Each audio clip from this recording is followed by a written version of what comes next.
Okay, so this is the first time I've ever done a video series like this at all. So it might take a couple videos, a couple tries to get in a good flow. So hang in there with me because it's going to be really interesting. And let's just dive into it. I'm going to be reviewing this book, This Is Why You Dream by Rahul Jandial, MD, PhD.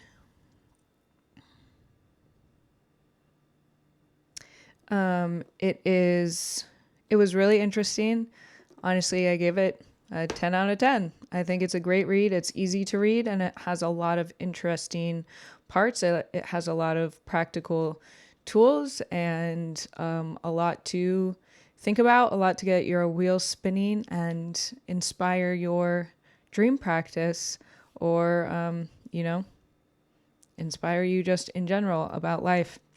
So I just wanted to first just read a short little bio about the author to give him credit where credit's due.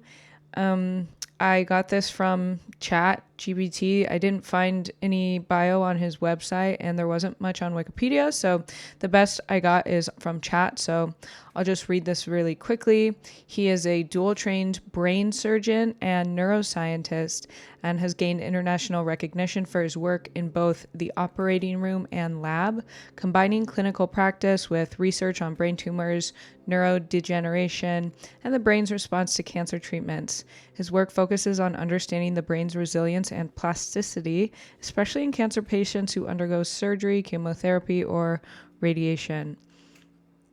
He holds a PhD in neuroscience and underscores a deep commitment to understanding the brain not just as a surgeon, but as a scientist. He's also a prolific author, having published numerous research articles in scientific journals and books that bridge the gap between complex medical knowledge and public understanding.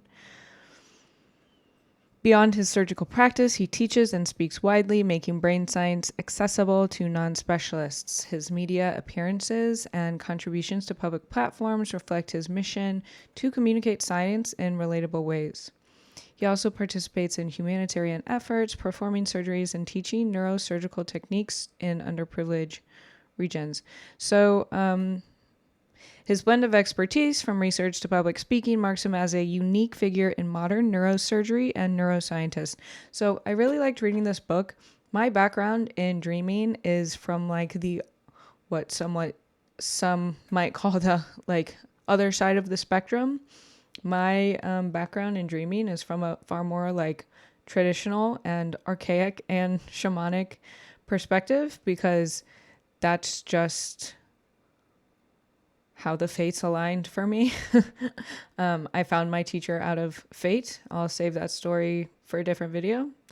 Maybe I'll make that my next video. But Robert Moss comes from a shamanic lineage. He was taught about dreaming through not only his personal lived experiences in childhood, but also through a mentorship in the dreaming from a Mohawk medicine woman who lived in the land in upstate New York where his home is generations before he lived there. So he was taught about dreaming from inside the dream world itself.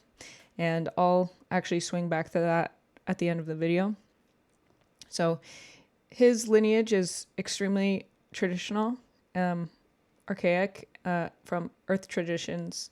And so that's how I was taught about dreaming. That's where my perspectives of dreaming mainly come from. And I'm really grateful for that because it's actually really unique. When I step into the world of dream work, say like at the International Association for the Study of Dreams, Robert's work is definitely recognized, but it's definitely unique. And I didn't really get that until I met other people and realized that his approach is definitely unique to him, although a lot of other people, of course, teach shamanic practices and shamanic journeying. It's not like he made that up by any means, but I don't know. I just appreciate this perspective and lineage that I entered into the dreaming with, and I also appreciate coming into different perspectives about dreaming and seeing how they overlap and getting information about dreaming from, from like the traditional viewpoint of earth traditions all the way to modern neuroscience. And so that's really interesting. So this is a really exciting book to start bridging some of the gaps and learn about dreaming from a totally different viewpoint and perspective that I've been used to. So I was excited to get this book and I really enjoyed it. And I'm going to review it chapter by chapter. If that's the flow. That's my plan as of now, and maybe as I get into these videos that flow doesn't work, but I'm not sure yet. So that's how I'm going to start, and we'll see how it goes. So I was just going to read some of the things he wrote in the chapter that I highlighted in the introduction, and yeah. So dreams, he's talking about dreams. Obviously, he's giving an introduction. He starts with the questions, why do we dream? How do we dream? And perhaps most importantly, what do dreams mean? So dreams inspire invention and art, medicine and psychology, religion and philosophy. They have been seen as omens, messages from the gods and from our subconscious and from the soul and the self, from angels and demons. They have changed the course of individual lives, yes, and the course of the world. Dreams captivate, scare, arouse, and inspire us because they are both so real and so surreal. I love this paragraph. I'm going to read that one more time and listen up because this paragraph is bomb. Okay. Dreams captivate, scare, arouse, and inspire us because they are both so real and so surreal.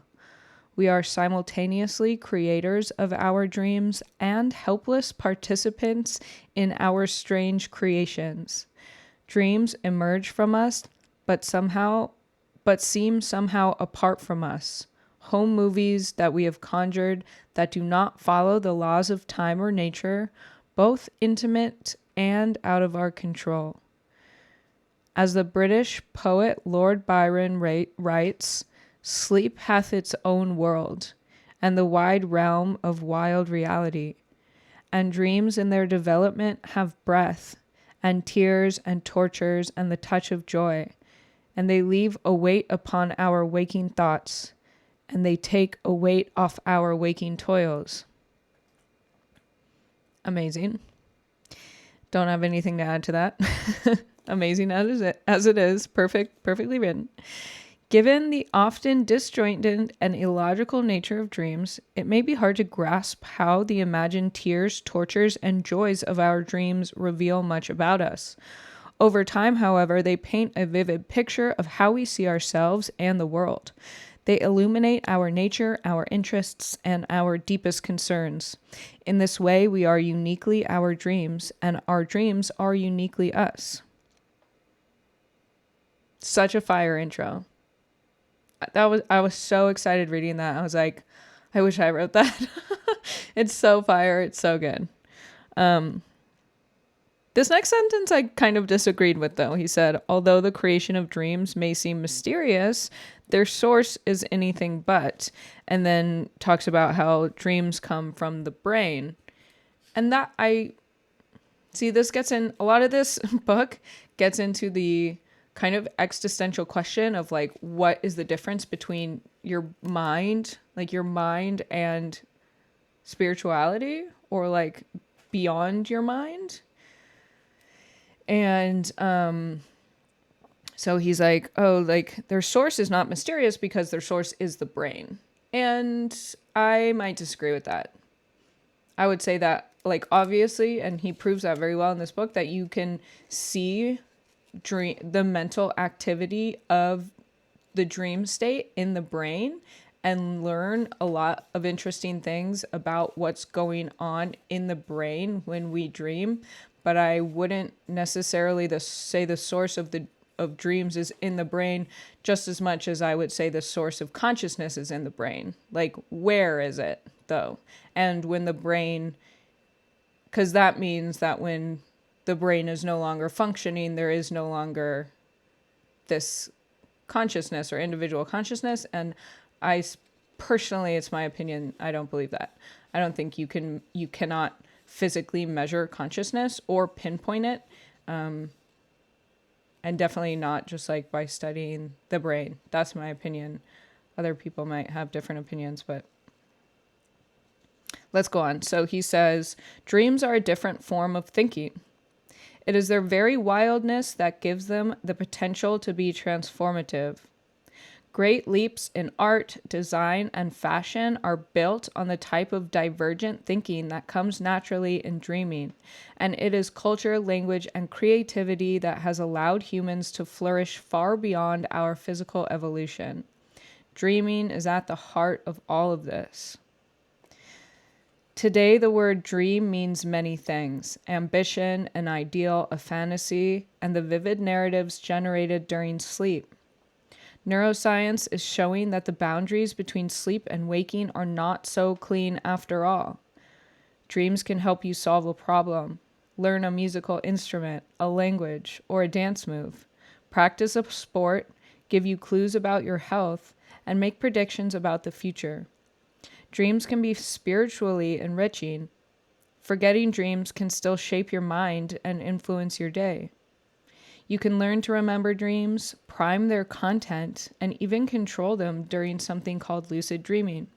Most importantly, dreams can offer the greatest gift, that of self-knowledge. And by interpreting your dreams, you can make sense of your experience and explore your emotional life in new and profound ways. Fire, bop, bop, bop, yes, yes, yes, yes, yes. Dreams are an elusive form of cognition. I really like that wording. Because we experience them alone, closed off from the world, a subjective experience for an audience of one. Much about dreams is likely beyond the realm of experimental testing or scientific proof. And so in this book, I've done my best to capture the current state and breadth of knowledge about dreams and dreaming while noting uncertainties in the research and disagreements amongst researchers. Yeah, I would say yes and no. We do experience dreams alone commonly, but that's not a rule or law of dreams. You can share a dream with somebody. You can have shared dreaming experiences. Again, like he said, like a lot of this is beyond the realm of experimental testing and scientific proof. I've never really given a shit about that. I'm like, they're like, but you can have a shared dream, but like you can't prove it. I'm like, so what? If two people have an experience that I don't really need, like anecdotal experience is satisfying to me, like totally satisfying to me. So I know that people have shared dream spaces and have had reports of that, doing it intentionally and having success. So often, yeah, we're experiencing dreams alone, but that's not necessarily a law or rule. Yeah. So the last paragraph in the introduction is this. Before we begin, consider for a moment the magic of dreaming. When we dream, we transcend our physical selves. Yes, we are no longer aware that we are lying in bed or even lying down at all. Our eyes are closed, but we can see. Our body is still, but we can walk, run, drive a car, fly. We are silent, but we can hold conversations with people we know and love, alive or dead, and people we've never met. We exist in the present, but we can travel back in time or forward into the future. Both true. We are in a single spot, but can transport ourselves to places we haven't been to in years, or places that exist only in our imaginations, and I would add, or the collective imagination of all things, objective places in the dreaming that multiple people can access. We are in a world completely of our own making, and it has the potential to be transcendent. Dreams are our nightly dose of wonder. So that's the end of the introduction.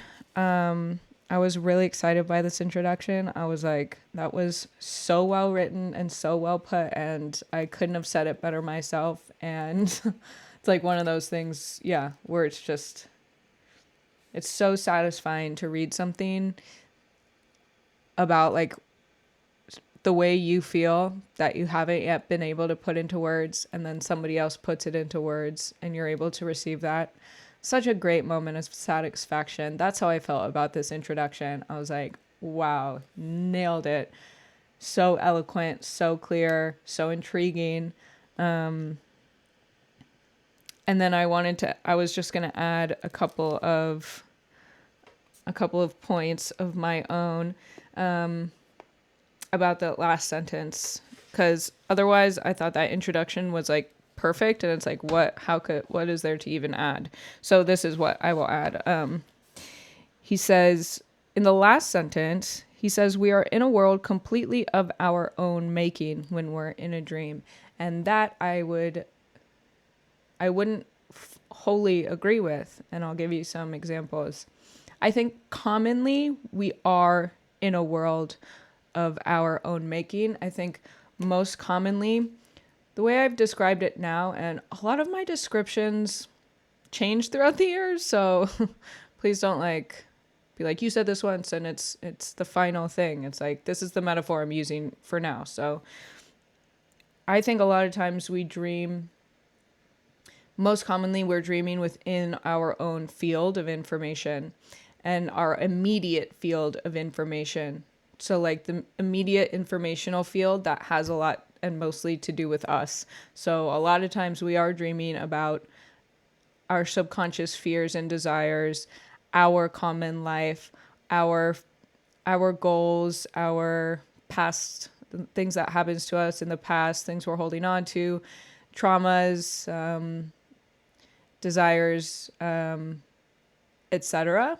And in that case, it seems like dreams are of our own making, but not all dreams. I don't think all dreams are of our own making. And I see, I've seen that through my own experience and the experience of others. Like I said, Robert Moss, who I received my certification from, to teach active dreaming. He was initiated into being a shamanic practitioner through his dreams when he moved to upstate New York and started dreaming with the spirits and energy of the land. And he was mentored by a Mohawk medicine woman who lived generations before on this land, and she taught him archaic forms of the Mohawk language. And he was able to write the words down that he was receiving in his dreams and the information he was receiving, and find contemporary Mohawk leaders and check that and make sure that what he was dreaming was true. So he was able to fact check his dreams and receive that what he was dreaming was true. He was getting real words and real language and real initiation in the dreaming. Is that of his own making? Or is that when we dream, are we able to go into objective spaces? Are we able to go into beyond our field of information, of our experiences of our lives, and go beyond that? And that's what I think. I think a lot of dreams are about the experiences of our lives, and I think we're able to go beyond that into something that's not necessarily of our own making. It's of a making that's something that's bigger than us, that's, inside of us, of course, but also connects us collectively. That's not necessarily things that our brain is just trying to process about our experience. It's beyond that, and I think stories like that really prove that dreaming goes beyond just what is in our informational field consciously and subconsciously. We go into a collective field also when we dream, the mind of all things, not just our own subjective mind and our own subjective experiences and a collection of our experiences. We are able to go into the collective mind of all things, which includes all time, all information, all people, all characters, are all energies, and I would say this, all realms of existence. Another example of this is I met one, this is a longer story, but I'll give you the short version. In 2014, at a dream retreat, I had a dream about somebody who I then met the next day. And the dream was a very profound dream. It was one of those dreams that like shook me awake and really shook me to my core. And the next day, the man in my dream showed up in front of me. And not only that, in the dream I had, I asked his name, and he told me his name was a word that I had never heard of before. And I wrote it down phonetically when I woke up in my journal. The next day, when I met this person who was in my dream last night, completely unprompted, and before I even clicked together that this was the exact description of who I described in my dream from last night, he said the exact word to me. So, is that of my own making? How much do it, and what is of our own making and what is not? Like, what does our own making, like, how far does that extend? This book brings up a lot of these questions. Thinking about dreaming itself brings up a lot of these questions. Very, like, existential, philosophical, spiritual questions I don't necessarily have the answers for. I like to talk about them, and I like to have conversations with people. So I'm not really trying to give an answer. I'm giving examples of how dreams absolutely expand beyond our field of information, even subconscious information that we don't consciously like register. Another story from The Secret History of Dreaming, written by Robert Moss, is the lesser known story of Harriet Tubman. She had a traumatic brain head injury when she was younger. She was protecting somebody else from, I think, like a brick being thrown at a kid's head, and she intervened, and it hit her head, and it gave her this form of narcolepsy, in which she would fall asleep at random.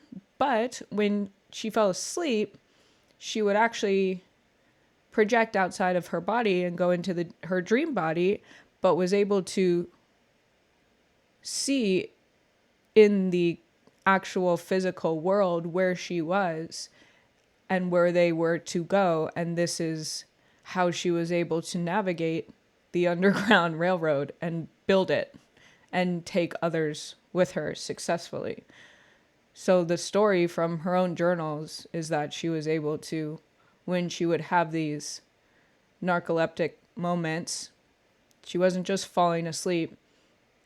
Her consciousness was going into her dream body and traversing the physical world she was actually in, and was able to create routes and avoid danger and avoid enemies and see the roads ahead and forge a path for herself safely and for all the people she took safely through the Underground Railroad. Is that of her own making? And if it is, then we are way, you could say it is. You could say all of this is of our own making, but that means we are way more powerful and way more connected to each other than we think and that we commonly understand. A smaller example is that I did a lucid dreaming experiment with a friend where he the experiment was about asking dream characters while in a lucid dream questions that we had already come up with while we were awake. So we'd come up with questions to ask characters in our dreams when we became lucid. And we would ask them, it was kind of about like just understanding what characters in dreams are and if they are autonomous or not, if they're all just like NPCs and kind of just filler, or if they have their own subjective experience, their own independent experience. I think in dreams, we encounter both types of characters. A lot of dreams are with kind of more of the characters are part of the dream itself. Like the dream itself is all the characters and objects and environments. But I've met characters that are not part of the dream itself, that are autonomous and not part of my creation by any means. But a lot of them are. But I asked one I was able to become lucid in a dream and ask a character where they were from. And they told me a place in Australia that I had never heard of before. And then I looked it up. I wrote it down when I woke up and looked it up, and it's a real place. And I was like, that's interesting. So like this lucid dream character gave me information that I don't know. You could make the argument that I have seen or read or heard of that place and that it has in my life that I just was stored subconsciously and I have no conscious awareness or memory of that. That's definitely an argument, but just to tell the story, I have no conscious awareness of that place. If someone told me that this was a place, I'd be like, I've never heard of that before. And this lucid dream figure told me information that I didn't have, or at least consciously have. So, I mean, that's really interesting, just for the fact of like that they can, even if it was something I've read or seen before that I just forgot and that it's just stored in my subconscious, it's still really interesting that a dream character could then present you back with that information. So then technically you could ask a lucid dream character about like a repressed memory or something that happened that you forgot about, or more details of an event that you want to remember. And maybe they could tell you things about yourself that you forgot or that are just stored in your subconscious. I mean, that's what dreams are basically doing anyways on most levels.